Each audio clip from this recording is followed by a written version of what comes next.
Corona को लेकर यह बड़ी खबर सामने आ रही है। देश भर में यह वायरस बहुत तेजी से अपने पैर पसार रहा है और देश भर में यह आंकड़ा 2,16,820 तक पहुंच चुका है। तो 6,000 से ज्यादा लोगों की अब तक मौत हो चुकी है। मरने वालों का जो आंकड़ा है वो भी बहुत तेजी से बढ़ रहा है और यह संख्या मरीजों की 2 लाख भी क्रॉस कर चुकी है।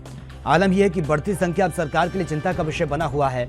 असम में कोरोना के 74 नए मामले सामने आए हैं। इसी के साथ ही तमाम राज्यों में स्थिति डराने वाली सामने आ रही है, क्योंकि नए नए केस सामने आने के बाद देश भर में यह आंकड़ा 2,16,820 से भी ज्यादा पहुंच चुका है। ये मरीजों का आंकड़ा है, जबकि 6,000 से ज्यादा लोग जो इस वायरस की वजह से दम तोड़ चुके हैं। और महाराष्ट्र, तमिलनाडु, दिल्ली, गुजरात सबसे ज्यादा इस वक्त प्रभावित है इस वायरस से। पंजाब, हरियाणा में मरीजों की संख्या में इजाफा देखने को मिला है।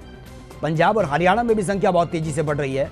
असम में 74 नए मामले सामने आए हैं कोरोना के और देश भर में यह आंकड़ा 2 लाख भी क्रॉस कर चुका है।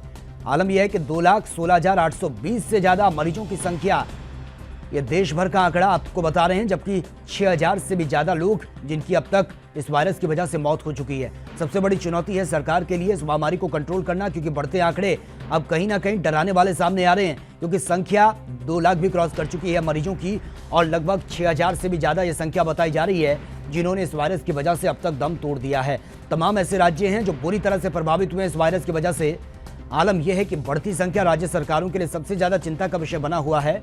कामकाज के लिए लोग घरों से बाहर निकल रहे हैं। तमाम जो फैक्ट्रियां हैं या फिर सरकारी कार्यालय, प्राइवेट ऑफिस की हम बात करें, सभी खुल चुके हैं। लोग अपने रोजमर्रा कामों के लिए घर से बाहर निकल रहे हैं। ऐसी स्थिति में बढ़ती संख्या और इस महामारी को कंट्रोल करना एक सबसे बड़ा चैलेंज राज्य सरकारों के लिए बना हुआ है। तो देश भर में जो संख्या है मरीजों की वो 2,16,820 भी क्रॉस कर चुकी है। और ज्यादा जानकारी के साथ संवाददाता राजीव तिवारी इस वक्त फोन लाइन पर है। राजीव, जिस तरह से आंकड़े बढ़ रहे हैं वाकई डराने वाले ये सामने आ रहे हैं, क्योंकि अब तक 6,000 से भी ज्यादा लोगों ने दम तोड़ दिया है। जी बिल्कुल सही कहा आपने। जिस तरीके से बात करें पूरे देश की, तो कहीं ना कहीं देश के अंदर लगभग 2,16,000 से ज्यादा के आंकड़े आ चुके हैं। तो कहीं ना कहीं ये जरूर है, आंकड़े जरूर चौंकाने वाले हैं, क्योंकि दिल्ली की स्थिति भी अच्छी नहीं है। लगभग 22,000 से ज्यादा के दिल्ली के अंदर आंकड़े हैं। तो कहीं ना कहीं ये जरूर है, कोरोना पेशेंटों की जो गिनती है वो लगातार बढ़ती चली जा रही है। मगर कहीं ना कहीं एक आंकड़े और ये चौंकाने वाले हैं, लगभग 6,000 से ज्यादा एक्सपायर हो चुके हैं, यानी कोरोना पेशेंट मर चुके हैं। तो कहीं ना कहीं ये जरूर है, काफी दिक्कतें हैं सरकार के सामने, मगर सरकार फिर भी कोशिश कर रही है, क्योंकि अब 5वें लॉकडाउन के अंदर जो राहत दी है, यानी कि बाहर लोगों को निकलने की परमिशन दी है, वो कहीं ना कहीं उसकी वजह से और ज्यादा तेजी से आंकड़े बढ़ेंगे। कहीं ना कहीं ये सरकार की जिम्मेवारी है, क्योंकि सरकार अपने आंकड़ों को छुपा नहीं सकती, मगर सरकार कोई ना कहीं कोशिश जरूर कर रही है। मगर देखने वाली होती है कि लोग बाग कहीं ना कहीं सोशल डिस्टेंसिंग का पालन नहीं कर रहे, जिसकी वजह से आंकड़े और ज्यादा तेजी से बढ़ रहे हैं। बिल्कुल राजीव, लेकिन जिस गति से ये आंकड़े बढ़ रहे हैं उतनी ही स्पीड से लोग रिकवर भी हो रहे हैं इस बीमारी से, क्योंकि कहा यही जा रहा है कि जिन लोगों ने सावधानी बरती या खुद को आइसोलेट किया, होम क्वारंटाइन किया, वो लोग बहुत अच्छा अपना आप को महसूस कर रहे हैं और इस महामारी से रिकवर भी हो रहे हैं। जी बिल्कुल सही कहा आपने। देखिए 1 लाख से ज्यादा तो कम से कम रिकवर हो चुके हैं, यानी सीधे सीधे बात करें तो 2,16,000 में से अगर 1 लाख ठीक हो चुके हैं, तो कहीं ना कहीं ये जरूर है कि 1,16,000 ही अभी कोरोना पेशेंट है। तो कहीं ना कहीं ये जरूर है वो भी रिकवर हो जाएंगे। सरकार अपनी तरफ से पूरी कोशिश कर रही है, मगर कहीं ना कहीं लोगों की जो जागरूकता है वो कहीं ना कहीं दिक्कतें दे रही है, क्योंकि लोग थोड़े से जागरूक होंगे तभी जाके इसकी समाधान हो सकता है और लोग इसी से बच सकते हैं। कहीं ना कहीं सोशल डिस्टेंसिंग सबसे बड़ा कारण है जो इस कोरोना जैसी महामारी से बचाया जा सकता है। जी बिल्कुल राजीव, लेकिन आपको क्या लगता है कि जिस तरह से ये आंकड़े बहुत तेजी से बढ़ रहे हैं, क्योंकि दिल्ली की अगर मैं बात करूं तो दिल्ली एक मेट्रो सिटी है और तमाम राज्यों से लोग यहां पर जॉब करने के लिए आते हैं, नौकरी पेशे के लिए आते हैं, उनको कंट्रोल करना, क्योंकि टेस्टिंग को लेकर भी सवाल उठ रहे हैं, दिल्ली सरकार पर पहले से सवाल उठ रहे हैं कि आंकड़ों को छिपा रही है, एक सबसे बड़ा चैलेंज है केजरीवाल सरकार के लिए। जी बिल्कुल सही आपने। देखिए केजरीवाल सरकार के लिए तो काफी बड़ा चैलेंज है, क्योंकि केजरीवाल सरकार ने ही सबसे पहले कहा था कि केंद्र सरकार स्टेट लेवल सरकारों पर छोड़ दे ताकि वो संभाल सकते हैं। और अरविंद केजरीवाल ने पहले ही कहा था कि हम पर डे 10,000 पेशेंट भी आते हैं तो उनको मैनेज कर सकते हैं। तो कहीं ना कहीं ये जरूर है, आप जब वो मैनेज नहीं कर पा रहे हैं तो कहीं ना कहीं उनके ऊपर सवाल उठना तो लाजमी है। कहीं ना कहीं ये जरूर है, अब इसके अंदर राजनीति जो पहलू नजर आ रहा है वो भी कहीं ना कहीं है इसके अंदर, क्योंकि हर तरीके से बीजेपी आम आदमी पार्टी के ऊपर इल्जाम लगा रही है कि वो आंकड़े छुपा रहे हैं या फिर कहें या आंकड़ों को। ठीक है राजीव, लेकिन जिस तरह से अब ये आंकड़े बढ़ रहे हैं और हम देख रहे हैं कि कामकाज की भी शुरुआत हो चुकी है, लोग घरों से बाहर निकल रहे हैं, तमाम जो कार्यालय हैं वो खुल चुके हैं, क्या दिल्ली सरकार की तरफ से बाकायदा अब कोई बैठक की जाएगी इसको लेकर, क्योंकि बढ़ती संख्या चिंता का विषय है और लंबे समय तक ये नहीं चल सकता? देखिए बिल्कुल कहा, सही कहा आपने। जिस तरीके से बात करें दिल्ली सरकार की, तो कहीं ना कहीं अरविंद केजरीवाल चिंतक तो हैं, क्योंकि उनको भी पता है कि दिल्ली के जो आंकड़े हैं वो चौंकाने वाले हैं, क्योंकि वो कंट्रोल जितने भी कर ले, मगर फिर भी जिस तरीके से और ज्यादा स्थिति खुलेगी, यानी कि 8 तारीख के बाद जो और ज्यादा अनलॉक हो किया जाएगा, तो वो कहीं ना कहीं चौंकाने वाले आएगा, क्योंकि उसके अंदर ही आंकड़े और तो ज्यादा तेजी से बढ़ेंगे। क्योंकि लगभग जब तक अपने घरों से बाहर निकलेंगे और 8 तारीख के बाद तो शायद और ज्यादा राहत मिल सकती है, तो कहीं ना कहीं ये जरूर दिक्कतें जरूर आएंगी। मगर दिल्ली सरकार अभी बैठक करेगी, अभी ये स्पष्ट नहीं हुआ है, क्योंकि जब तक मीडिया के पास जानकारी नहीं आएगी, जब तक मीडिया अभी स्पष्ट नहीं कर सकती। मगर हाँ, ये जरूर है, कोशिश जरूर है इन दिल्ली सरकार की भी और केंद्र सरकार की, मगर तालमेल का जो अभाव है वो कहीं ना कहीं नजर आ रहा है। जी चलिए राजीव, बहुत बहुत शुक्रिया फिलहाल आपका तमाम जानकारी के लिए। पश्चिम बंगाल से संवाददाता शांतनु बनर्जी इस वक्त फोन लाइन पर है। शांतनु, फिलहाल पश्चिम बंगाल के अगर हम कोरोना मरीजों की संख्या की बात करें, कितनी अब तक ये संख्या पहुंच चुकी है? फिलहाल लेटेस्ट जानकारी क्या है आपके पास? देखिए, सबसे बड़ी बात ये पश्चिम बंगाल में है फिलहाल अभी सुजीत बोस का मतलब कोरोना पॉजिटिव में आया और उसके मतलब हालत भी सही नहीं है। इसी कारण से उसको एक प्राइवेट अस्पताल में भर्ती करवाया गया।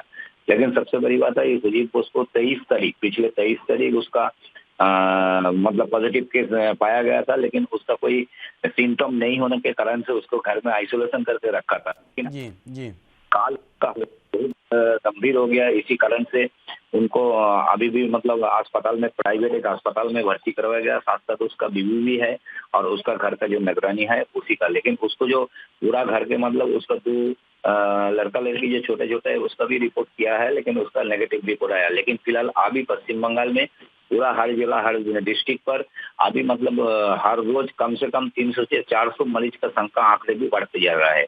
और साथ साथ मतलब जितना जो पर्यायी लोग जो बाहर गांव से आता है, सबसे मतलब वही बात है जो बार बार हम लोग बोल रहे हैं कि बाहर गांव से जो लोग आता है उससे क्वारंटाइन के लिए, घर में रखने के लिए बोल रहे हैं, लेकिन कोई क्वारंटाइन बनता नहीं है। आम आदमी सब घूमता है बाहर में, मार्केट तो में। सवाल यह है कि कब तक पश्चिम बंगाल में सब कुछ चलता रहेगा? क्योंकि हम पहले से सुनते आ रहे हैं कि क्वारंटाइन सेंटर को लेकर भी जो लोग हैं वो ऑब्जेक्शन उठा रहे हैं। उनका कहना है कि उनको भी खतरा है, लेकिन ममता सरकार को जो सख्त स्टेप लेने चाहिए थे या फिर प्रशासन को सख्त स्टेप लेने चाहिए थे वो नजर नहीं आ रहे हैं। शुरुआत से लेकर अब तक तमाम लापरवाही सामने आ रही है और लोगों को भुगतना पड़ रहा है, पश्चिम बंगाल की जनता को। जी बिल्कुल बिल्कुल बिल्कुल। जो बाहर गांव से जो लोग आता है इसलिए उसको स्कैनिंग करके उसको छोड़ देता है, और उसके बाद वही लोगों को मतलब ऐसे बोल रहे हैं जो स्वास्थ्य अधिकारी ने और डॉक्टर ने लोग सिर्फ यही बोल रहे हैं उसको जो आप घर में जाकर क्वारंटाइन में रहिए। लेकिन सबसे बड़ी बात जो सवाल खड़ा हो रहा है, जब एक्चुअली घर में जाकर क्वारंटाइन में रहेगा जो परिवारी मजदूर है, उसका मतलब संभव नहीं है। क्योंकि एक एक घर में जो गांव में जो परिवारी मजदूर लोग रहते हैं, एक एक गांव में उसका जो घर है, घर से कम 4 से 5 आदमी रहता है एक एक घर में, उसका क्वारंटाइन का संभव नहीं है। तो और दूसरी बात यही है, वो लोग जब कोई सिम्टम नहीं है इसलिए वो मतलब पूरा बाजार में कोई दुकान में घूम रहा है, तो इसके कारण से मतलब उनको भी जो मतलब वही रोग वो फैल रहा है। तो इसी कारण से आप देखिएगा पीछे वजह क्या हो सकती है कि ममता सरकार बिल्कुल आंख बंद करे बैठी है, वो भी तब जब ये महामारी विकराल रूप लेती नजर आ रही है, जब आंकड़ा 2,16,000 भी क्रॉस कर जाता है। क्या लग रहा है, क्या पूरा फोकस चुनाव पर है? क्योंकि जो इलेक्शन होने वाले हैं अब पश्चिम बंगाल में, उसकी तैयारी में जुटी है ममता सरकार, या लोगों का बिल्कुल ख्याल तक नहीं है? अभी बिल्कुल बिल्कुल अभी सही बात हम बोल रहे हैं। ये हर रोज कम से कम 350 से 400 मरीज का संख्या धीरे धीरे बढ़ते जा रहा है। तो फिलहाल पश्चिम बंगाल का जो अगर हालत का बात करें, काल भी देखिए मतलब पॉजिटिव का जो केस आया था, कल 400 केस आया था। उसके बाद जो मारे गए हैं 10 जो मौत हो गया। लेकिन इसमें से अभी जो फिलहाल परिस्थिति है उसमें से 116 मतलब 400 के अंदर 116 कलकत्ता का है, और उसके बाद कोचबिहार क्षेत्रों का है। कोचबिहार क्षेत्रों में मतलब भयानक मतलब काफी बढ़ रहा है, क्योंकि कोचबिहार क्षेत्र, मालदा क्षेत्र, ये जो इलाका है, इसी इलाका में सबसे बाहर गांव का लोग आता है। तो अभी आप देखेंगे तो पूरा मोहल्ले में अगर कोई पुलिस का कोई मतलब चेकिंग भी नहीं है, कुछ भी नहीं है, आम आदमी पूरा सड़क पर घूम रहे हैं। फिलहाल जो इलाका जो रेड जोन, ग्रीन जोन में था, वो इलाका फिलहाल धीरे धीरे रेड जोन पे जा रहा है। लेकिन तब भी मतलब सरकारी ओर से जो अनलॉक 1 का जो फेज चल रहा है उसका राहत दे दिया गया। और फिलहाल अभी हम देख रहे हैं जब पूरा बंगाल के कई भी क्षेत्रों में बस भी चालू हो गया, ऑटो भी चालू हो गया, टैक्सी भी चालू हो गया। तो इसी जो अभी जो फिलहाल चल रहा है, लेकिन ये सबसे सही बात नहीं है। लेकिन सबसे राहत का बात यही है मतलब जो मरीज का संख्या जो था, लेकिन मरीज को मतलब धीरे धीरे स्वस्थ भी हो रहा है, मतलब उसको घर भी मतलब भेज रहे हैं अस्पताल से, ये भी देखने को मिल रहा है। लेकिन सबसे बड़ी बात है, जो आम आदमी जो घूम रहा है बीच सड़क में, लेकिन लॉकडाउन जो अनलॉक 1 जो फेज चल रहा है, लेकिन इसका कोई मतलब उल्लंघन भी हो रहा है, कोई ध्यान भी नहीं दे। ठीक है, चलिए शांतनु, बहुत बहुत शुक्रिया फिलहाल आपका इस तमाम जानकारी के लिए। जम्मू कश्मीर से संवाददाता रविंद्र श्रीवास्तव इस वक्त फोन लाइन पर है। रविंद्र, फिलहाल जम्मू कश्मीर को लेकर क्या कुछ अपडेट है आपके पास? कितने केस अब तक सामने आ चुके हैं? कितने लोगों की मौत की खबर है? जी देखिए, सरकार ने कल जो आंकड़े शाम को जारी किए हैं उनके मुताबिक 139 केस जो नए आए हैं जम्मू कश्मीर के अंदर, 30 केस जो जम्मू से आए थे और 109 केस जो हैं कश्मीर घाटी से हैं। जी। अगर बात करें तो कुल हो गए हैं 2857 केस जो हैं वो अब हो चुके हैं जम्मू कश्मीर के अंदर। वहीं मौत के आंकड़े जो हैं वो भी बड़े हैं, 34 लोगों की मौत हो चुकी है। जम्मू के अंदर कोरोना के चलते 4 लोगों की मौत हुई है, जबकि 30 कश्मीर घाटी में हुई है। कहीं ना कहीं सरकार इसको देखते हुए लगातार नजर बनाए हुए है और इस वजह से सरकार ने अभी तक लॉकडाउन 4 जो है वो लगाया हुआ है। अनलॉक 1 की शुरुआत नहीं हुई है। अच्छा। हालांकि सरकार यहाँ देखने सारी समीक्षा के बाद ही ये तय करेगी कि किस प्रकार से यहाँ पर छूट देनी है, क्योंकि देश में जिस तरह से अनलॉक 1 चल रहा है, लेकिन बिल्कुल रविंद्र, लेकिन इससे क्या समझा जाए कि वाकई जम्मू कश्मीर में जिस तरह के हालात बने हुए हैं उसकी गंभीरता को देखते हुए अब तक अनलॉक वहां पर जारी नहीं किया गया है, यानी कि सरकार गंभीर है?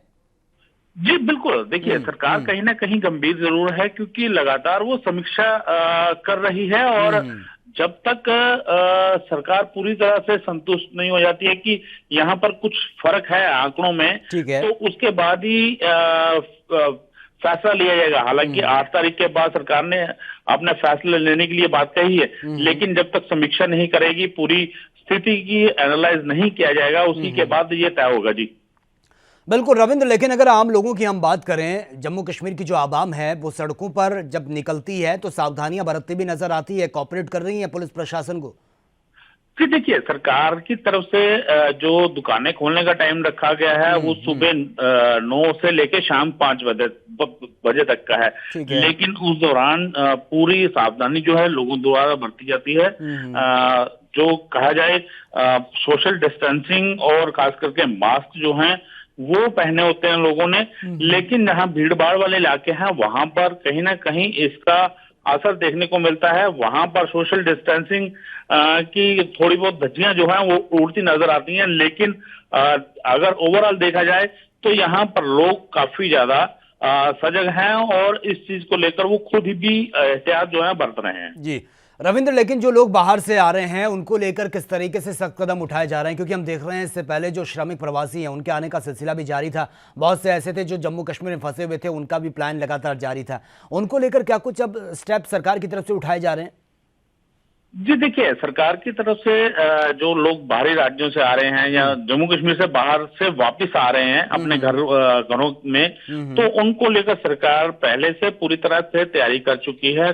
चाहे वो रेलवे स्टेशन हो या फिर एयरपोर्ट हो, दोनों जगह पर सरकार जो है अपने काउंटर लगा रखे हैं। सैनिटाइज का सिलसिला वहां पर चल रहा है, रोज सैनिटाइज होता है, एयरपोर्ट भी किया जाता है और रेलवे स्टेशन को भी किया जाता है। वहीं जो आने वाले लोग हैं उनका प्रॉपर तरीके से वहां पर चेकिंग करने के बाद ही उनको आगे जाने दिया जाता है। वहां से वो 14 दिन का क्वारंटीन जो है काटने के बाद ही अपने घरों की तरफ जा सकते हैं। रिपोर्ट नेगेटिव आती है तो उनको घरों में भेज दिया जाता है, लेकिन अगर रिपोर्ट पॉजिटिव आती है तो उनका इलाज जो है उनको इलाज दिया जाता है। लेकिन पूरी तरह से अगर कहें तो सरकार पूरी तरह से मुस्तैद है, चाहे जम्मू रेलवे स्टेशन हो या उधमपुर हो। यहाँ बिल्कुल, ये बहुत अच्छी बात है, ये होना भी चाहिए। चलिए रविंद्र, बहुत बहुत शुक्रिया फिलहाल आपका इस तमाम जानकारी के लिए। मुंबई से संवाददाता मुरारी सिंह इस वक्त फोन लाइन पर है। मुरारी, अगर मुंबई की मैं बात करूं, फिलहाल मरीजों की संख्या कितनी पहुंच चुकी है? 24 घंटे का आंकड़ा क्या कुछ रहा, क्या कुछ अपडेट है आपके पास? 2000 से ज्यादा मामले 24 घंटे में आए हुए हैं। जो आंकड़े हैं उसमें थोड़ी सी गिरावट जरूर मिली है, लेकिन जिस तरीके की स्थिति यहाँ बनती जा रही है, अगर इसी तरीके के आंकड़े बढ़ते रहे तो अस्पतालों में बेड कम पड़ जाएंगे, क्योंकि लगातार स्लम इलाकों से लेकर मुंबई तक बात फिर उससे सटा हुआ जिला पालघर है और न्यू मुंबई है। तो ऐसे 2 जगहों पे कोरोना पॉजिटिव के जो केसेस है वो लगातार बढ़ रहे हैं, जबकि मनपा पूरी कोशिश कर रही है, हर तरह की कोशिश की जा रही है कि किसी तरीके से रोक लगाया जाए, लेकिन स्थिति अभी भी यहाँ पर खराब होती जा रही है। जी मुरारी सिंह, लेकिन आपको क्या लगता है कि जो कदम पहले उठाने चाहिए थे, यानी कि शुरुआत में जो स्टेप सरकार को उठाने चाहिए थे, अब सरकार उन स्टेप को उठाती भी नजर आ रही है जब स्थितियां आउट ऑफ कंट्रोल हो चुकी हैं? जी बिल्कुल सही करना है। महाराष्ट्र सरकार अगर पहले गंभीर हुई होती, लॉकडाउन को सही तरीके से पालन कराया गया होता, धारा 144 के ऊपर सख्ती बरती गई होती, तो आज जो स्थिति मुंबई सहित महाराष्ट्र की है, ऐसी स्थिति नहीं होती। अब ऐसे समय में जब लॉकडाउन काफी हद तक खुल चुका है, लोगों में एक जहन में बैठा था कि जून के महीने में लॉकडाउन खुलेगा। जिस तरीके से उद्धव जी ने प्रेस कॉन्फ्रेंस किया 3 तारीख, 5 तारीख और 8 तारीख, 3 स्टेट में जो है कि ग्रीन जोन, रेड जोन और ऑरेंज जोन के जरिए इसे खोलने की बात कही थी। उससे पहले ही बड़ी संख्या में लोग मार्केट में दिख रहे हैं, वाहनों के जरिए हाईवे पर दिख रहे हैं। तो अभी भी अगर सख्ती भीड़ भाड़ के इलाकों में नहीं बढ़ती गई तो ये आंकड़े इसी तरीके से बढ़ते रहेंगे। जी जो मुंबई में या महाराष्ट्र में एंटर कर रहे हैं, फिर चाहे मैं फ्लाइट की बात करूं या फिर ट्रेनों की बात करूं या फिर जो पैदल भी आ रहे हैं, उनको लेकर सरकार की तरफ से क्या कुछ सख्त कदम उठाए जा रहे हैं? उनकी मॉनिटरिंग हो रही है, टेस्टिंग हो रही है, क्वारंटाइन उनको किया जा रहा है? देखिए, अगर मुंबई एयरपोर्ट की बात करें या सहार एयरपोर्ट की, तो दोनों जगह पर सुरक्षा के पुख्ता इंतजाम किए गए हैं। सैनिटाइजिंग की मशीन वहां पर बैठाई गई है। आने जाने वाले व्यक्ति को पहले सैनिटाइज किया जा रहा है, उसके साथ में जो लगेज है उसे भी सैनिटाइज किया जा रहा है, चेकिंग की जा रही है, उनका टेम्परेचर देखा जा रहा है। अगर रेलवे स्टेशनों की बात करें तो रेलवे स्टेशनों पर मिनिमम 4 से 5 गेट होते हैं एंट्री करने के लिए, लेकिन उन सारे गेटों को बंद किया गया है। सिर्फ एक गेट से एंट्री हो रही है, जहां जाने वाले भी व्यक्ति को सैनिटाइज किया जा रहा है, चेक किया जा रहा है। आने वाले व्यक्ति को भी सैनिटाइज चेक किया जा रहा है। अगर कोई कोरोना पॉजिटिव पाया जा रहा है तो जैसे पिछले हफ्ता में हमने बताया था कि मुंबई के कई ऐसे बड़े रेसकोर्स, बीकेसी, नेस्को, ऐसे कई ग्राउंड है जिसमें हजारों की संख्या में बेड जो है तैयार किए गए हैं। उन लोगों को वहां क्वारंटाइन किया जा रहा है। अगर कोई कोरोना पॉजिटिव पाया जा रहा है तो मुंबई के उन तमाम कोविड के अस्पतालों में उन्हें एडमिट किया जा रहा है। जी चलिए मुरारी सिंह जी, बहुत बहुत शुक्रिया फिलहाल आपका इस तमाम जानकारी के लिए। देश दुनिया की खबरों के लिए एएनबी न्यूज को सब्सक्राइब करें और बेल आइकन दबाएं।